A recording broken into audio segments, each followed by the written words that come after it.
Chapter 24. Friday, early morning. When Doreen woke the next morning, she was grateful to find more spring to her step, and her muscles had calmed down. Instead of every movement jarring up her back and feeling the ripples all the way down her shoulders to her sore wrists, she could move and shift quite a bit easier.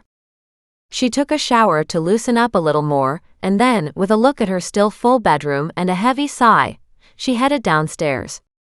She'd gotten a lot done last night, but had run out of enthusiasm and had gone to bed early. Now today, she had to work at Millicent's garden and then try to get a handle on her bedroom again before she could relax as Mac arrived to cook pasta. Her stomach growled at the thought of more real food. She patted it gently. "Don't you worry. We'll get fed properly again tonight." On that note, she walked into the kitchen, Muggs at her heels, Goliath stretched out full length on top of the table where he knew he wasn't allowed, and Thaddeus walking up and down, pacing behind the cat, as if trying to tell him off for doing what he was doing. She turned off the alarms, opened the back door, and propped it ajar, letting Muggs out to the backyard. Seeing freedom, Goliath took off too. Even Thaddeus flew out to the railing. She was surprised he made it. The last couple times he had tried, he'd ended up crashing into the lower part of the railing, and then falling to the porch. With all the pets outside, she put on coffee and stepped out into the morning sun to join them. "It's a beautiful day," she said to Muggs. He was wandering through the Echinacea bush. She didn't understand why that patch appealed to him, but as she watched, he dumped his chubby body into the middle of the plants, knocking them sideways. "Muggs, get out of there," she said. He just looked at her and rolled over onto his back. She raced down the steps, calling to him. Finally, he got up and ran toward her, as if this was a game and he just hadn't understood they were playing. She groaned and headed to the Echinacea to see how bad the damage was. A couple stalks had been broken. It appeared he hadn't damaged too many of the plants. A lot of them were gathered together, probably 60. They were too crowded, but the clump was a good-size collection. It would be a beautiful display whenever the plants came into flower. It made her remember Penny's Echinacea bush and the mess right beside the fence, a lot of old ashes and bits and pieces all around the plants. She should have suggested to Penny that she transplant them. Replant them somewhere else in the backyard. While she was thinking about it, she figured, what the hell, and she texted Penny and mentioned her thoughts. Penny sent back a text with a single question mark. She sighed and called her. "I don't know why," she said when Penny answered, "but I'm looking at my Echinacea, and the Echinacea plants by your corner fence came to mind. You really should move them into the backyard garden, into one of those places where I took out some plants," she said. "The current location is terrible. I put that there to help fill a spot George used to bury garbage in. I put in a whole pile of potting soil and put those plants there just to clean it up a bit," Penny said, laughing. "Now you want me to move them? They don't get enough sun and the soil is really poor, and such a lovely plant will give the rest of your garden a lot of bright color," Doreen argued. "If you plant them along the empty patches of the back wall, I'm sure the Echinacea would do much better." "Let me put it this way," Penny said. "If you want to come and move it, then do so. I don't have any intention of moving it, and I can't afford to pay you to move it." "Fine," Doreen said, laughing. "I'll think about it, see how much it bugs me." "You do that," Penny said, chuckling. "Feel free anytime. I'm sure anybody looking at the house won't even notice." "Have you got showings lined up yet?" "Gosh no," Penny said. "The listing hasn't even gone live. They did take all the pictures, but I haven't seen any of them. They're supposed to send them to me when they've got the listing ready. You'd think they'd have been on it a little faster."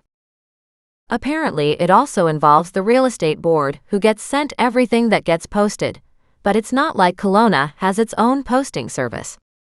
It's all out of Vancouver, so they take in all the Vancouver listings and then everybody else at the same time.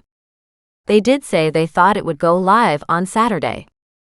So if I move that bed of Echinacea, Doreen said, it should be today. Yeah, she said, but it's really not that big a deal, is it? No, it'll just look better, Doreen said.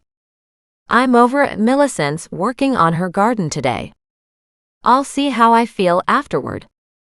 Good enough. I'll be gone most of the day anyway. A girlfriend and I are going up to Vernon for the day. Okay, good. I was thinking I might pick up a few things out of your garage while I'm there. Great. Bring your car, load it up, move the plants and carry on, Penny said, then hung up. Sounds good to me, Doreen said to the animals. I should have been taking stuff back every time, but I walked to Penny's, so it's not like I could carry much. And she could hardly take away stuff she might need for Penny's project, like the wheelbarrow. She herself could use a new one. She had one, but it was pretty ancient. The tire was more flat than full of air. It was frustrating in a way. But first food, for her and her family, then to Millicent's, and afterward Doreen would drive over to Penny's and take a look. In her mind, Doreen didn't think moving the Echinacea would be that big a deal, but she also knew it could very easily become a big deal, depending on the ground at that site. It was also hard to imagine why George would have dumped all his burned garbage into that pile. And what could he possibly want to burn anyway that the city wouldn't pick up as is in the weekly trash run? On that note, Doreen heard the coffee pot beep, that it was done dripping.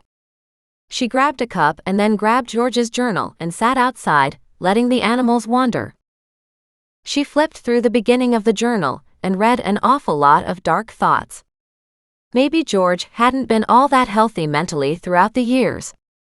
A lot of thoughts were about his missing brother, worrying that maybe it was George's fault and that his own actions had led to somebody terrorizing his brother.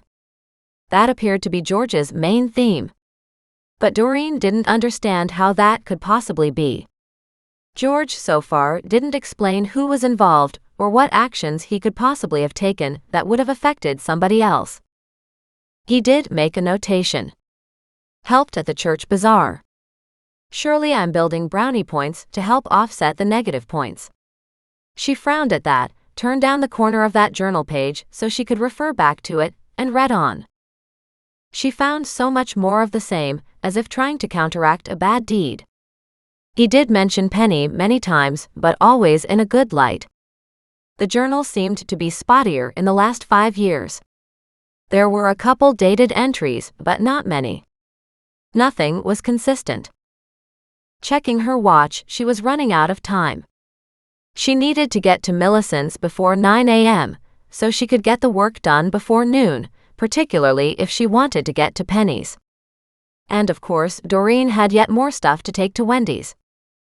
She felt like her life was crazy busy all the time, yet she knew she needed to get stuff off her plate so she could properly tackle the garage and the basement with her full focus. Resolved, she went inside and had toast and peanut butter, and then filled her travel mug and walked with the animals toward Millicent's. The journal was always in the back of her mind. George appeared to be a strongly religious man who had loved his brother dearly. So many of his entries were about how his heart ached for what could have happened to Johnny.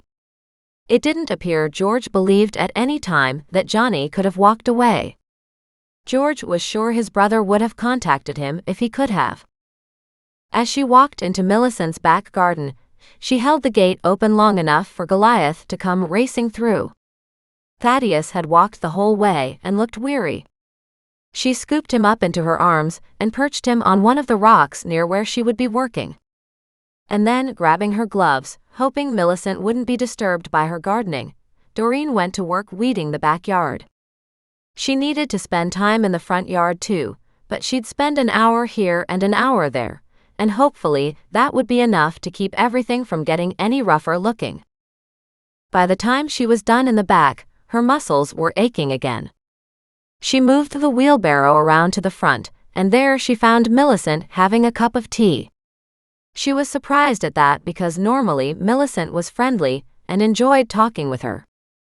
But Millicent looked at Doreen in surprise and said, "My goodness, have you been in the back this whole time?" Doreen smiled. Just for the last hour. Millicent nodded. I came out front this morning for whatever reason. I just wanted to sit out here today.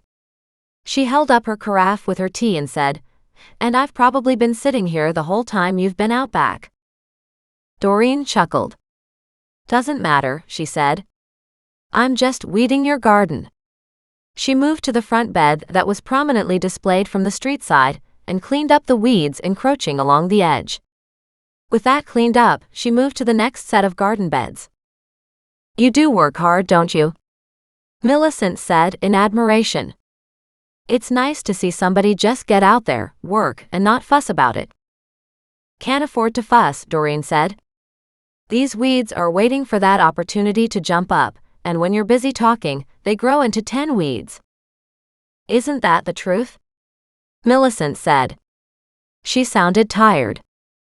Doreen cast her a sideways look, checking her color. Are you okay? She asked casually. I'm fine, Millicent said. Just a little tired. There's been enough excitement in this town to last me a lifetime. I don't know how you young ones can handle it. Sorry, Doreen said. I didn't want to create such chaos. I'm not sure you had a choice, my dear. And I'm certainly grateful to you for bringing out all these nasty specimens, these vipers in our bosom here. If you find any more, she said, I hope you purge them as well. I'm working on one right now, Doreen said. I'm just not sure if it's a wild goose chase. Oh my. Millicent looked at her in surprise. Another one already? Doreen winced at that. Well, it started from the last one. Well, you probably don't want to talk about it yet. Exactly, Doreen said, chuckling. She stared at the lamb's quarters. You do have a lot of this weed, don't you? I do, Millicent said. I know you can eat those, but I never really took a fancy to them. True enough. You can eat dandelions too, Doreen said with a chuckle. That doesn't mean it's my favorite salad green.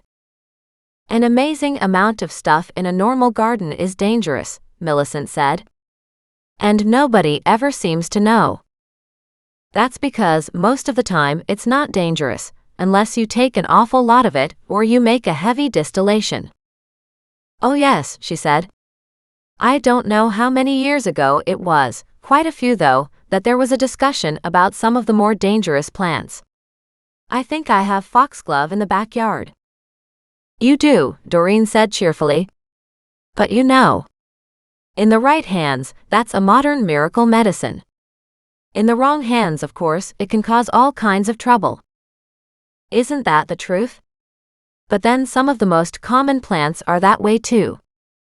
Doreen nodded and said, yes, exactly, like the hydrangea. Really? Millicent asked. I heard somebody say that to me one time. We were doing a little ladies' club a while back, people coming together with their gardening ideas. I can't remember who it was who brought up poisonous plants. It might even have been Nan.